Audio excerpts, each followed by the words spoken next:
Hello दोस्तों, जय भीम, जय संविधान, जय लोकतंत्र, जय भारत। मैं आपकी दोस्त संध्या मैम। आज मैं बात करूंगी कॉन्स्टिट्यूशंस आर्टिकल 288 के बारे में। 288 आर्टिकल कहता है, जल या विद्युत के संबंध में राज्यों द्वारा कराधान से कुछ दशाओं में छूट। जल या विद्युत के संबंध में राज्यों द्वारा कराधान से कुछ दशाओं में छूट की बात करता है। 288 article says about exemptions from taxation by states in respect of water or electricity in certain cases।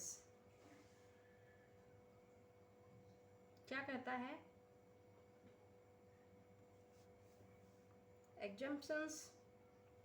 exemption from taxation by the states in respect of water or electricity in certain cases। 288 Constitution's Article 288 says about exemptions from the taxation by states in respect of water or electricity in certain cases. Number 1, save in so far as the President may by order otherwise provide no law of state in force immediately before the commencement of this constitution shall impose or authorize the imposition of a tax in respect of any water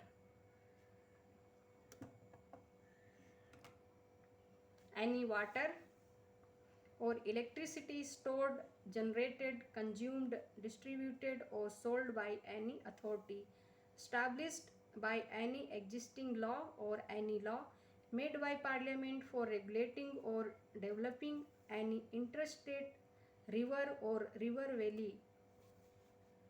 Explanation: the expression law of a state in force in this clause shall include a law of a state passed or made before the commencement of this constitution and not previously repealed, notwithstanding that it or parts of it may not to be then in operation either at all or in particular areas. Number 2, the legislatures of a state may by law impose or authorize the imposition of any such tax as is mentioned in clause first, but no such law shall have any effect unless it has, after having been reserved for the for the consideration of the President, received his assent,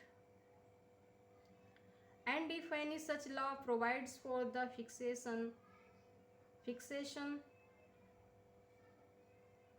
of the rates and other incidents of such tax by means of rules or orders to be made under the law by any authority, the law shall provide for the previous consent of the President being obtained to the making of any such rule or order.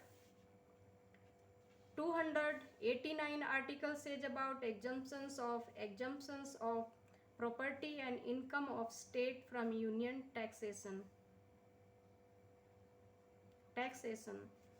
289 article says about exemption of property and income of state from union taxation.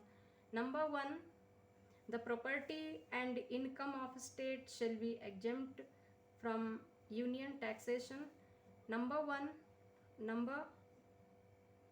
Number 2, nothing in clause first shall prevent the union from imposing or authorizing the imposition of any tax to such extent, if any, as Parliament may by law provide in respect of a trade or business of any kind carried on by or on behalf of the government of state, or any operations connected therewith, or any property used or occupied for the purposes of such trade or business. or any income accruing or arising in connection therewith. Number third, notwithstanding, sorry, number third, nothing in clause second shall apply to any trade or business or to any class of trade or business which Parliament may by law declare to be incidental to the ordinary functions of government. तो ठीक है, मैं इसको हिंदी में पढ़ लेती हूँ क्या कहा जा रहा है।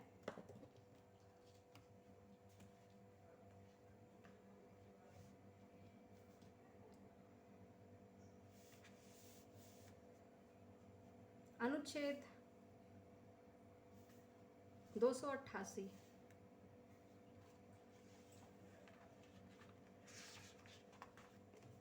अनुच्छेद 288 बताता है कि जल या विद्युत के संबंध में राज्यों द्वारा कराधान से कुछ दशाओं में छूट के बारे में। नंबर 1, वहां तक के सिवाय जहां तक राष्ट्रपति आदेश द्वारा अन्यथा उपबंध करे। इस संविधान के प्रारंभ से ठीक पहले किसी राज्य की कोई प्रवृत्त विधि किसी जल या विद्युत के संबंध में जो किसी अंतर्राज्यिक नदी या नदी दून के विनियमन या विकास के लिए किसी विद्यमान विधि द्वारा या संसद द्वारा बनाई गई किसी विधि द्वारा स्थापित किसी प्राधिकारी द्वारा संचित उत्पादित उपभुक्त विकृत की जाती है, कोई कर अधिरोपित नहीं करेगी या कर का अधिरोपण प्राधिकृत नहीं करेगी। स्पष्टीकरण, इस खंड में किसी राज्य की कोई प्रवृत्त विधि पद के अंतर्गत किसी राज्य की ऐसी विधि होगी जो इस संविधान के प्रारंभ से पहले पारित या बनाई गई है और जो पहले ही निश्चित नहीं कर दी गई है, चाहे वे या उसका कोई भाग उस समय बिल्कुल या विशिष्ट क्षेत्रों में परिवर्तन में ना हो। नंबर 2, किसी राज्य का विधानमंडल विधि द्वारा खंड 1 में वर्णित कोई कर अधिरोपित कर सकेगा या ऐसे कर का अधिरोपण प्राधिकृत कर सकेगा, किंतु ऐसी किसी विधि का तब तक कोई प्रभाव नहीं होगा जब तक उसे राष्ट्रपति के विचार के लिए आरक्षित रखे जाने के पश्चात उसकी अनुमति न मिल गई हो, और यदि ऐसी कोई विधि ऐसे करों की दरों और अन्य प्रसंगतियों को किसी प्राधिकारी द्वारा उस विधि के अधीन बनाए जाने वाले नियमों या आदेशों द्वारा नियत किए जाने का उपबंध करती है, तो वह विधि ऐसे किसी नियम या आदेश को बनाने के लिए राष्ट्रपति की पूर्व सहमति अभिप्राप्त किए जाने का उपबंध करेगी। अनुच्छेद 289 कहता है, राज्यों की संपत्ति और आय को संघ के कराधान से छूट। राज्यों की संपत्ति और आय को संघ के कराधान से छूट की बात करता है अनुच्छेद 289। नंबर 1, किसी राज्य की संपत्ति और आय को संघ के करों से छूट होगी। नंबर 2, खंड 1 की कोई बात संघ को किसी राज्य की सरकार द्वारा या उसकी ओर से किए जाने वाले किसी प्रकार के व्यापार या कारोबार के संबंध में अथवा उससे संबंधित किन्हीं क्रियाकलापों के संबंध में अथवा ऐसे व्यापार या कारोबार के प्रयोजन के लिए प्रयुक्त या अधिभुक्त किसी संपत्ति के संबंध में अथवा उसके संबंध में प्रोद्भूत या उद्भूत किसी आय के बारे में किसी कर को ऐसी मात्रा तक यदि कोई हो जिसका संसद विधि द्वारा उपबंध करे, अधिरोपित करने या कर का अधिरोपण प्राधिकृत करने से नहीं रोकेगी। नंबर 3, खंड 2 की कोई बात किसी ऐसे व्यापार या कारोबार अथवा व्यापार या कारोबार के किसी ऐसे वर्ग को लागू नहीं होगी जिसके बारे में संसद विधि द्वारा घोषणा करे कि वे सरकार के मामूली कृत्यों का आनुषंगिक है। तो ठीक है, आज के लिए इतना ही। कल मिलती हूँ नए अनुच्छेद के साथ। 290 को पढ़ूंगी, कुछ व्ययों पेंशनों के संबंध में समायोजन। ठीक है दोस्तों, हाँ, मेरे चैनल को सब्सक्राइब करें, share, comment and like please. आज के लिए इतना ही। जय भीम, जय संविधान, जय लोकतंत्र, जय भारत।